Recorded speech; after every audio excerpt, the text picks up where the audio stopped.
Hi, everybody. It's Dr. Kristy Taylor, founder of Work Solutions and your favorite pageant girl. And as you know, that for my platform, for Dr. Maryland America, throughout the month of June, I am bringing awareness to, it is Fibroid Awareness Month. So I'm bringing awareness to fibroids.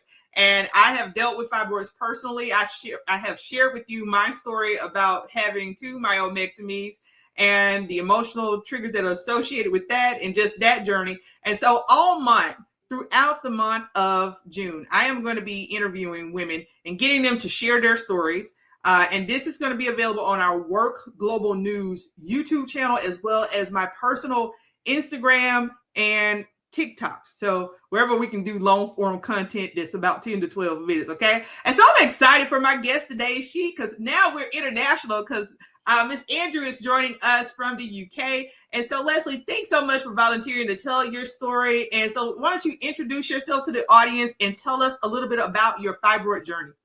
Thank you so much. It's great to be here. So I'm based in the UK. I'm an artist and art therapist, and art has always been a huge part of my personal sort of therapy, as well as my like helping other people with therapy. So in terms of fibroids, I made a lot of art about fibroids. Actually, I'm just not don't have any of them here, but they can be found. I've got them on my social media and things. So I first discovered that I had fibroids back in something like 2011. And then I had a myomectomy in 2013, a polyp removed in 2012, and then a hysterectomy in 2024. So I've been through the mill with so many different things and recovering, and then just at the point when I then changed careers, and then realizing that they'd grown back, which was quite startling, really. But I knew exactly what was going on for me when I started to have the same sort of symptoms. But just as a summary, that's where I am. So I'm about 2 years post hysterectomy and building my fitness up very slowly. But it doesn't feel like 2 minutes, really. But we're going to talk about that. Going back to your story, I interviewed a guest, and again, we're going to be sharing your everybody's stories all month, right? Like for me, I'm about to turn 43, even though I'll just tell people I'm 34, but I'm about to turn 43. And I still, for me, I still wanted to have children. My doctor looked me in the eye, was like, you should have a hysterectomy. But I was like, well, if I can just hold out, right? And so I've had 2 myomectomies. And I remember before I had this last one, I remember going to the doctor, and the doctor said, hey, your fibroids are going back.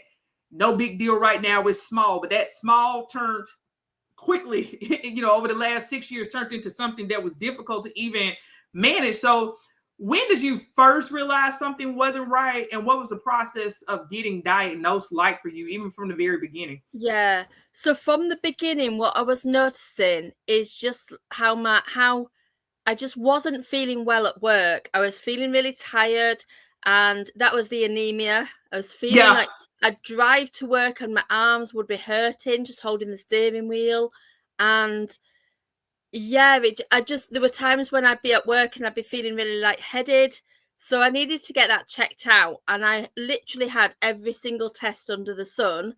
They were doing pregnancy tests on me and all sorts, and they were doing heart checks, and it was like a human MOT.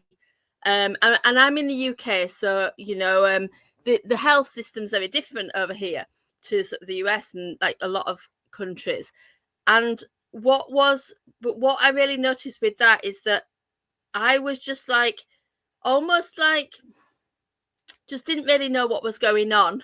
And it's when they then said, actually, the reason why you're anemic is because of the heavy periods that you've got, because of the fibroids. And that just made sense, because why would I, like, because it was really affecting how I were performing at work as well, how well I could actually do the job. And that was really distressing, because I do work really hard, and it was really important to me. I remember one time somebody thought I fell asleep at work. I just kept, they thought that I wasn't getting enough rest, but it really was just like I would come into work feeling fine, but I couldn't make it through a day, and it was because of that low iron. Did you have like strange cravings? Like I would eat a lot of ice. Oh, I'm not sure, but I remember having iron tablets. I remember I had 2 weeks solid off work, and I got some iron tablets, and each tablet was about 4 times the quantity that you could just get from the chemist. And then I had 3 times a day, and I just noticed such a massive change in how much energy I had. And I was back at the gym doing all of this stuff. And the thing about like the first time I was discovered fibroids is that I was a lot younger. I was in my 30s. I had a hysterectomy when I was 30, a myomectomy. I keep getting stumbled up with words. A myomectomy when I was 35. And yeah, like you said, Kristy, those conversations about, well, you haven't got children, we'll do a myomectomy now because you might want children.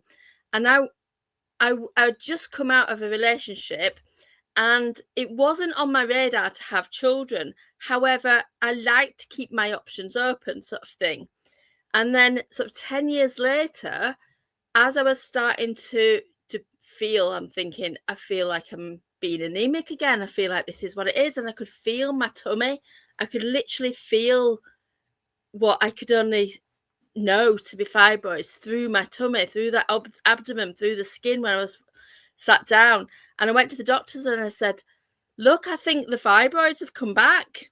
And she felt, and she just sort of went, oh yeah, we could definitely feel something. We'll send you for a scan. And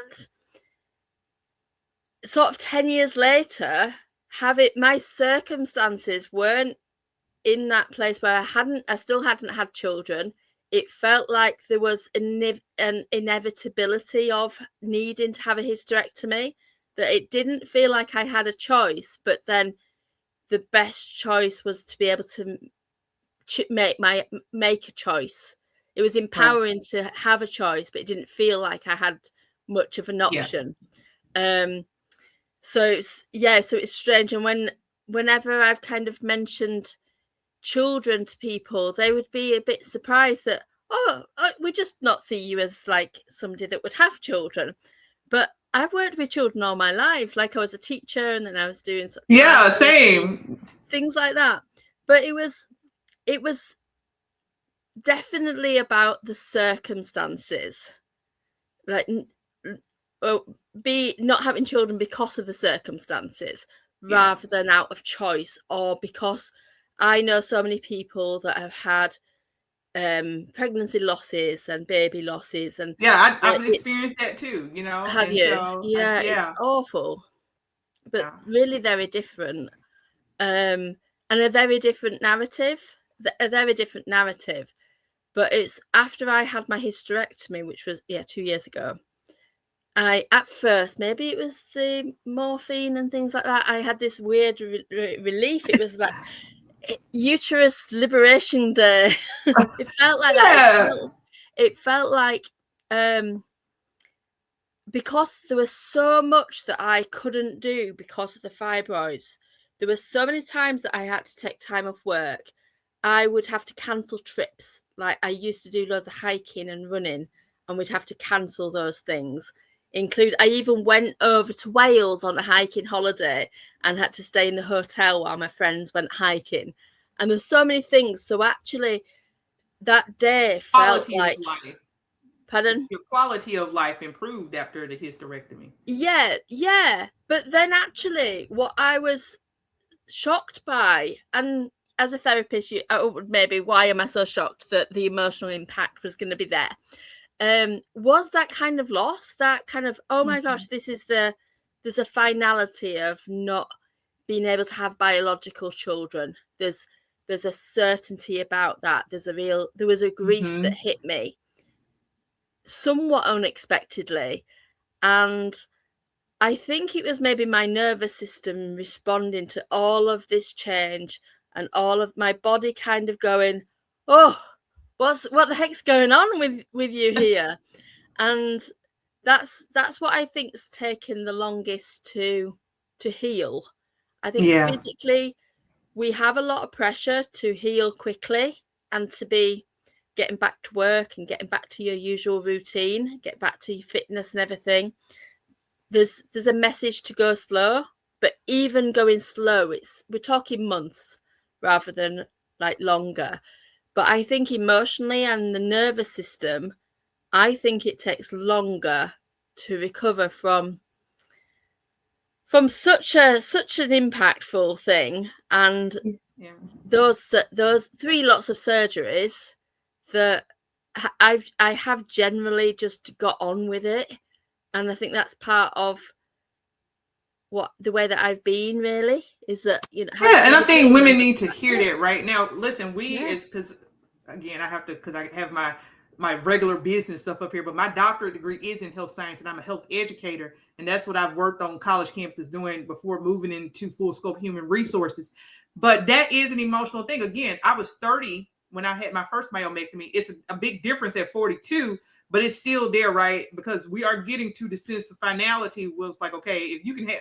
But, you know, there's a world open in terms of adopting and different things that we can do. And we're definitely not saying that if you have fibroids, there are women out there all over the world who have fibroids and they have children. But we're just giving the experiences and the perspectives. I think for me, a lot of people think, well, you don't have children. That was by choice. No, I don't have children because of how sick I've been over the years. Dealing with fibroids and still trying to hold on. So I think that that's the other side of people who, as busy women, that's another side where people just think, well, she's busy. She don't necessarily want children or to settle down. It's not something that we always put out there in public, but I've always had in my mind that I would have a family and children, but I have been dealing with so many health issues related to fibroids that it was just something that until we did this series, that I'm openly speaking about.